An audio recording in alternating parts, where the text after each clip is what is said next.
Get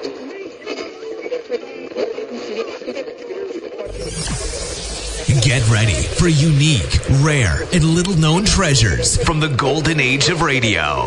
You're listening to The Amazing World of Radio with Adam Graham.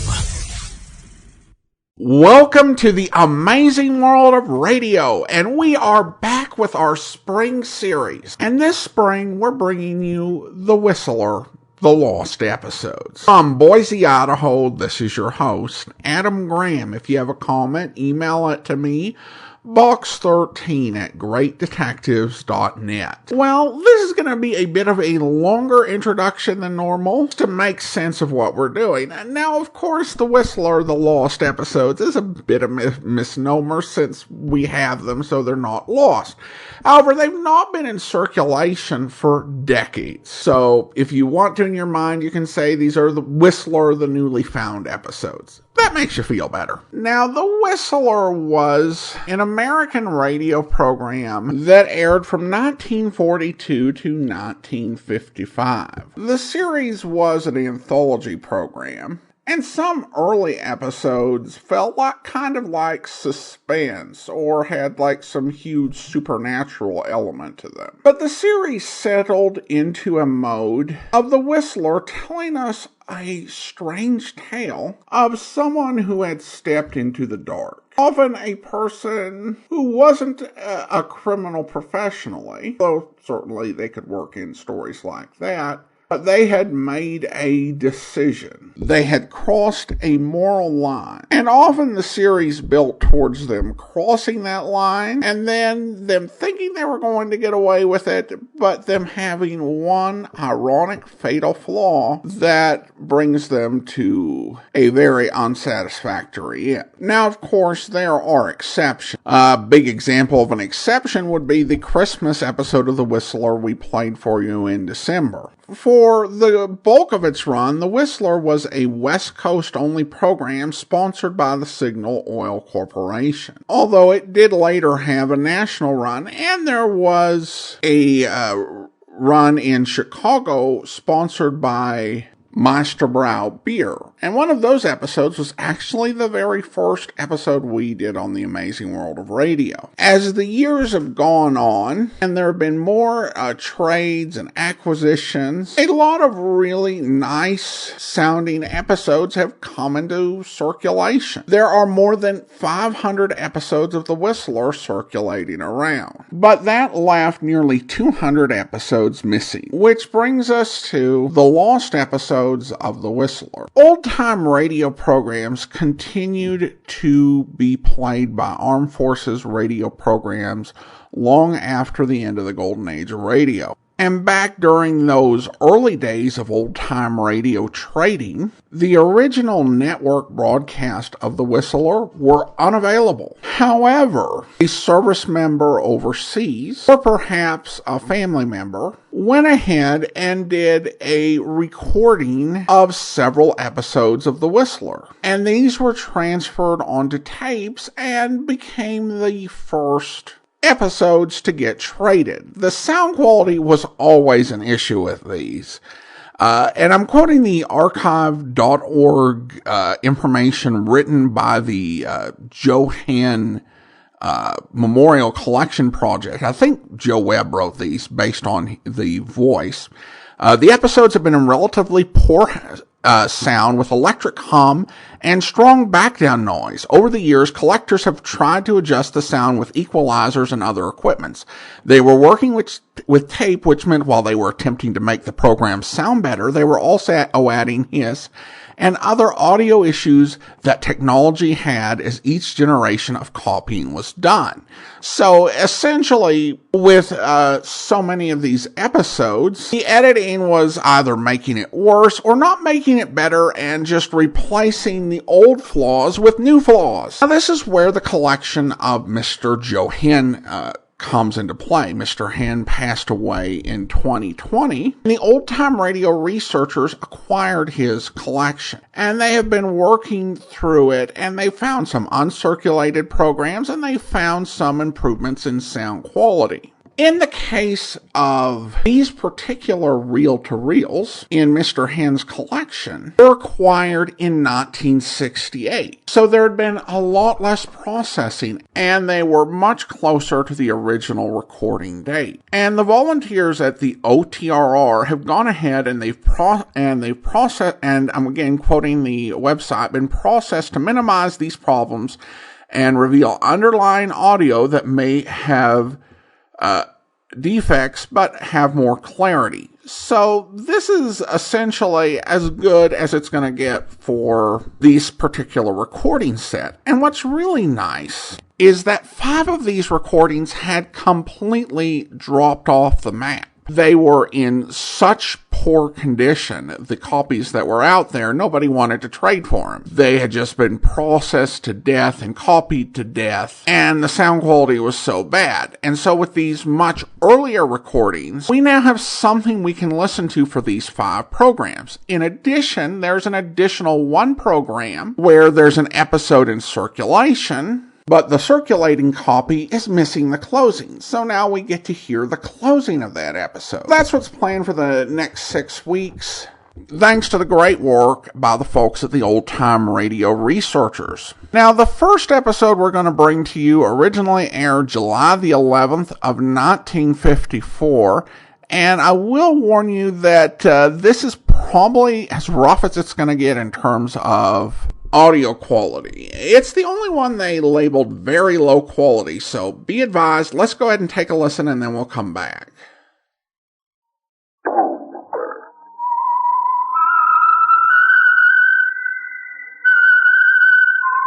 Presented by the United States Air Forces in Europe.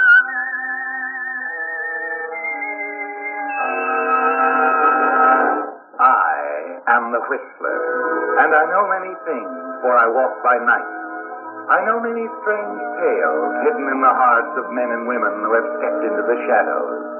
Yes, I know the nameless terrors of which they dare not speak.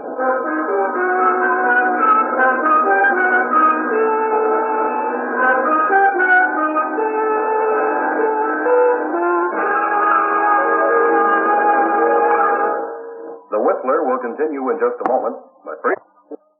And now, the Whistler's strange story. Out of the Past.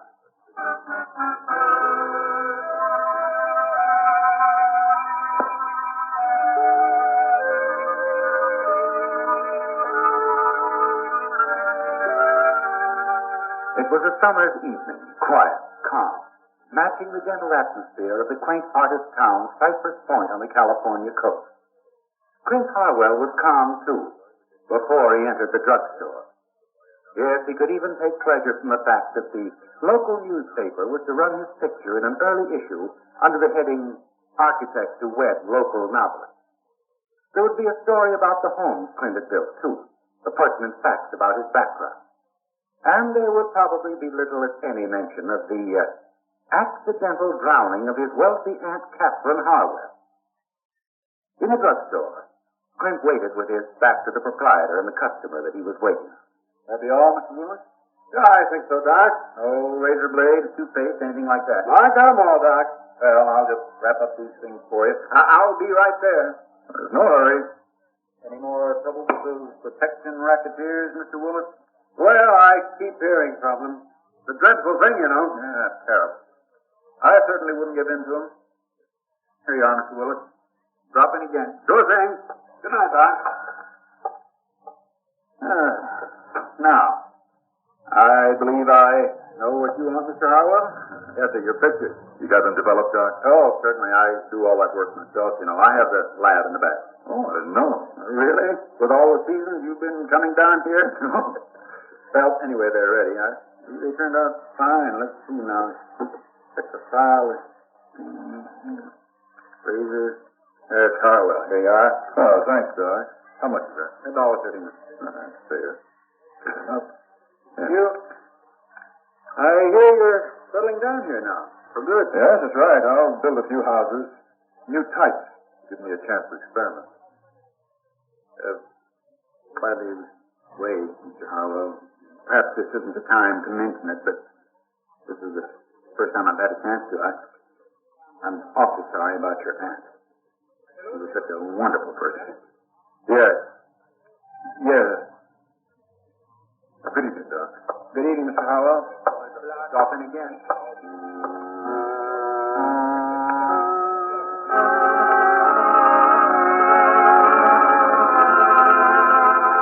Half a block from the drugstore, in the bright glare of a store window, you pause. Take out the photographs and glance through them until you reach the last one. Just a simple shot of the scene. Yes, that was all when you took the picture. But now there's something else, isn't there, Clint? Yes, a woman's face. Almost as if she's smiling up at you from the sea, from out of the past. The face of your late Aunt Catherine, whose money has given you the independence you've always wanted. Seems impossible, doesn't it, Clint, that the pharmacist or anyone could know that you were directly responsible for your aunt's death. But you must learn what's behind this altered picture of your aunt. You're certain it's a double print. Why? You know where to find that answer. You hurry back to the drugstore. It's almost closing time. Doc is talking on the house phone, and you slip inside and hide in the phone booth. Oh, it's been a busy day, all right. I'm closing up now. Careful. Take care of yourself. Good night.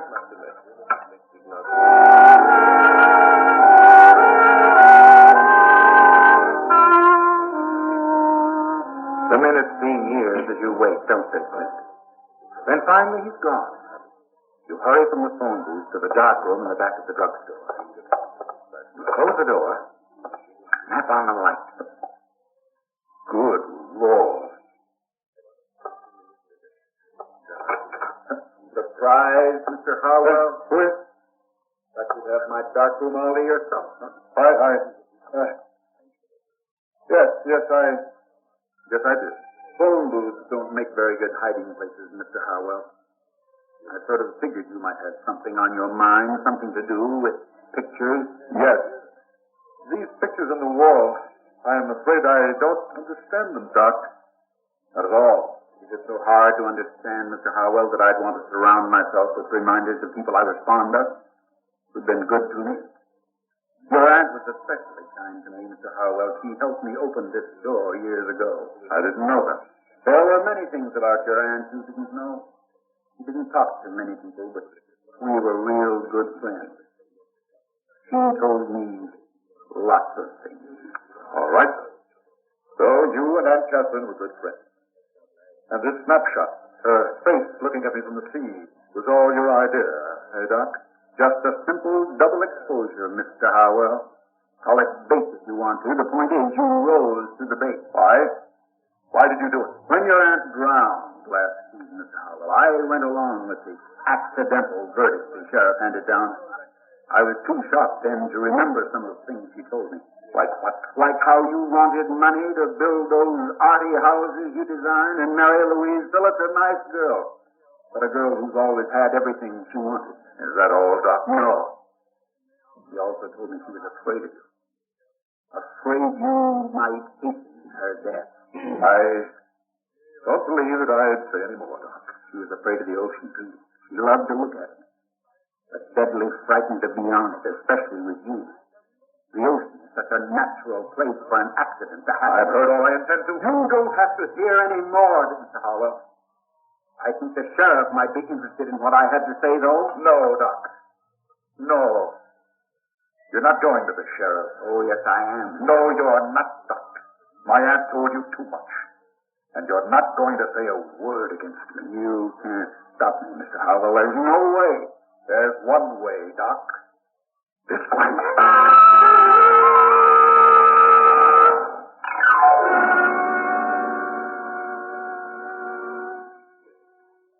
It seems minutes later, doesn't it, Clint? Minutes that are actually seconds. When you stare at your hand, at the heavy piece of photograph equipment that it holds. And then you glance down at the floor of Doc's darkroom. React again. Shot clear through at what you see. I did it. I've killed him.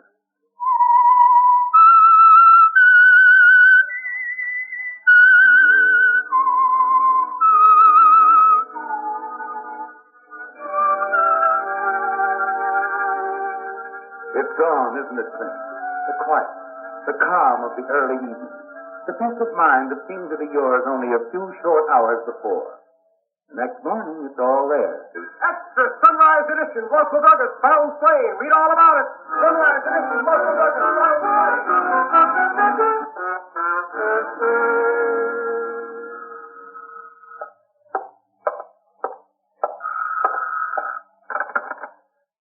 Hello.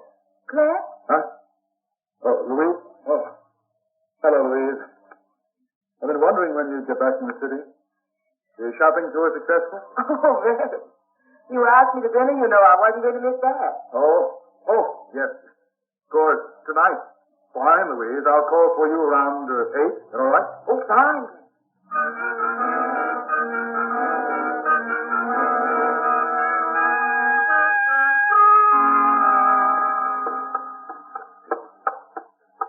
Well, here we are. Can you come in for a nightcap? Oh, pleasure.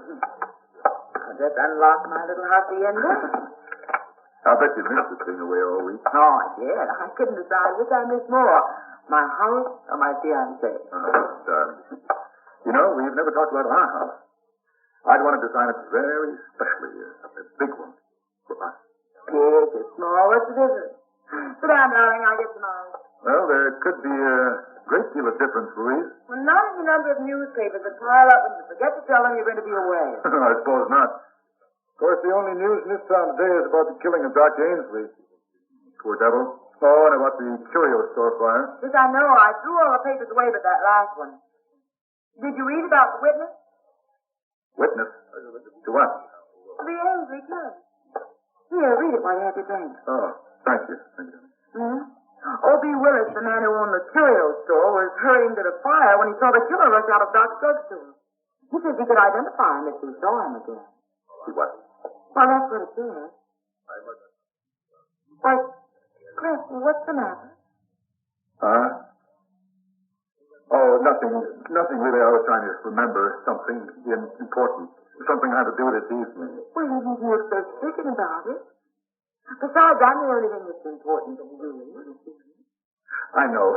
A call, Louise. A call I must make tonight. It's quite important. Well, all right, darling. Make your call. The phone's just at your elbow, you know. No. No, I mean, I can't make the call here, Louise. It's, well, a little surprise. It has to do with our wedding, darling. Why can't? How romantic. I really hate running out on you like this, but you do understand. It's rather special. Very important.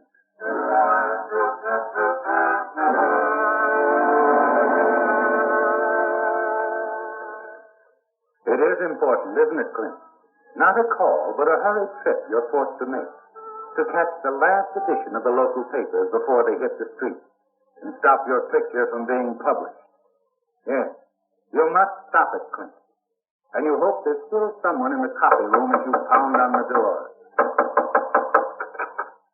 Hello. Say, look, I've got to talk to the editor or whoever's in charge. No. Well, I'm the man, I reckon. Right now. Yeah? I'm in charge. Good, then I'm not too late. My name is Harwell, Clint Harwell. You're running my picture tomorrow, and I want it stopped. I have a perfectly good reason. I'm sure you have. Sorry. What do you mean? Well, nothing that can be done about it, mister. But, see here, you're in charge. I'm your man, all right. But only because everybody else is going home. Yeah, papers all printed up, been called for, and the delivery trucks ought to hit the streets any time now. Then why did you tell me that... Mister, I'm the janitor. I've got to sweep up now. You mind if I get back to my work? You're too late, aren't you, Clint? And you know what will happen as soon as O.B. Willis sees your picture in tomorrow's paper. He'll go to the sheriff, identify you as the man he saw running out of the drugstore the night Doc Ainsley was killed. You decide there's only one thing to do, don't you, Clint? And 10 minutes later, you arrive at a small cottage near the beach. You push through the gate. You hurry up the path to the front door, then ring the bell. Come on, answer the door. Oh, shut up, Jimmy, be quiet, will you? You look up, peer through the darkness to the second floor window of the house next door. You looking for Mr. Willis? Yes.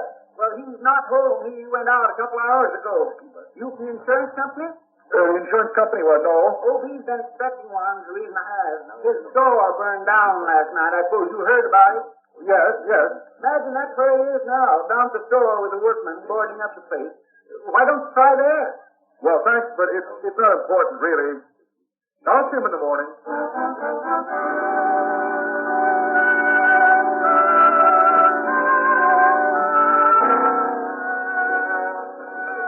It's 8 blocks from Willis's house along a tree-lined street, past Doc Ainsley's drugstore to the curio shop. And when you arrive there, the place is deserted. The workmen have gone. You stare at the charred remains of the building, and then turn and walk across the street to the lunch counter. Try to over easy, Sam. Evening, sir. Want to see a menu? No, I'll have the coffee. Cream? Please. I got some nice blueberry pie. Coffee. Anything else for you, Sheriff? Not a thing, Ella. How about you, Mr. Willis? Hello? Willis. Your eyes move quickly along the mirror behind the counter and settle on the round-faced little man sitting next to the sheriff. O.B. Willis, Clint. The man who can identify you as Doc Ainsley's killer. You turn around, pick up the newspaper lying on the counter. Good night, Ella. Night. So long, fellas. Thanks.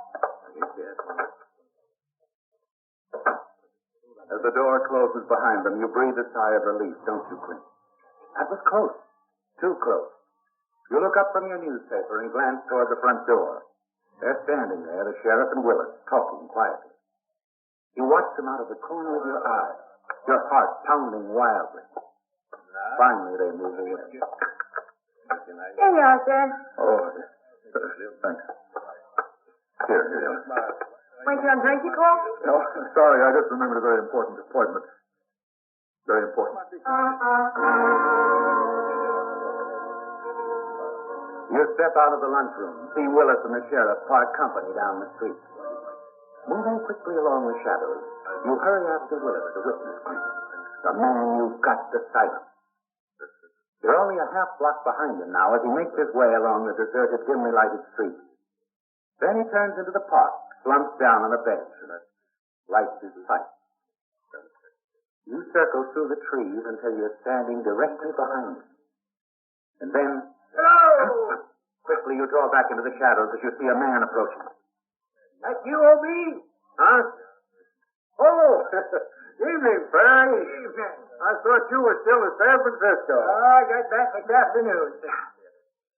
Oh, good to sit down. Been on the go all day. Hey, what's been going on here while I was away? You heard about Jock? Yeah. James. Doggone James. You tell me you saw the killer. That's right, Perry. Running out back of the drugstore. Good look at him, did ya? I sure did. I'd recognize him anywhere. I was on the way to the fire when I saw him. Oh, yeah. Oh, I'm sorry to hear about your fire, O.B. Them protection boys, huh? Yep. Dirty. Well, one of them called me at the house a little before 11. Said it was too bad I hadn't joined the association because something was going to happen to my store. How'd you like that? And that's when I ran down to the store. I got there a little too late. And you're insured. Oh, yeah. It's a good thing, too. Had a lot of money invested in that shop. You know, O.B., I've been thinking. Maybe there's some connection with Doc's murder in the fire at your place. How do you mean? Well, them protection boys again. At the time, some of them were over at Doc putting the pressure on him to sign up. Maybe they pressured too hard. Killed Doc accidentally. Hey, Perry, I never thought of that. It could have happened that way, O.B. Sure could have happened just like that. Yes, sir.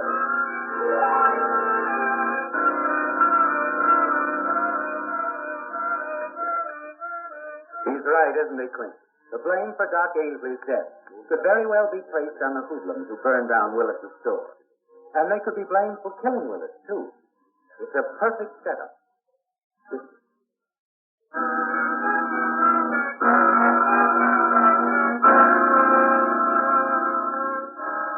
hurry to your home, slip your revolver into your pocket, and then drive back toward the home of Old B. Willis, parked in the shadows a block away.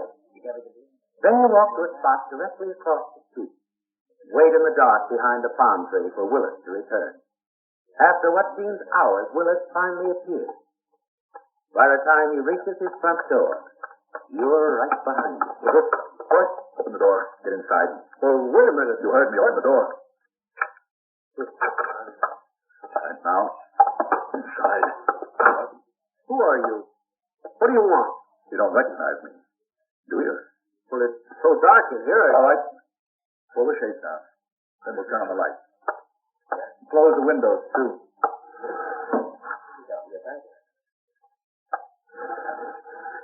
And now the lights. Well, recognize me now. What? No. I don't know you. Take a closer look. I'm sorry, but I never saw you before. You're lying. No. No, I swear. Last night on your way to the fire, you saw me run out of the drugstore. I heard you say so tonight. Please, I didn't. Wait a minute. That gun. What are you going to do? Can't you guess, Mr. Willis? No. Someone will hear you. Not with this pillow and the windows down. You don't get it. Let me explain. Sorry, Mr. Willis, but it's too late for that.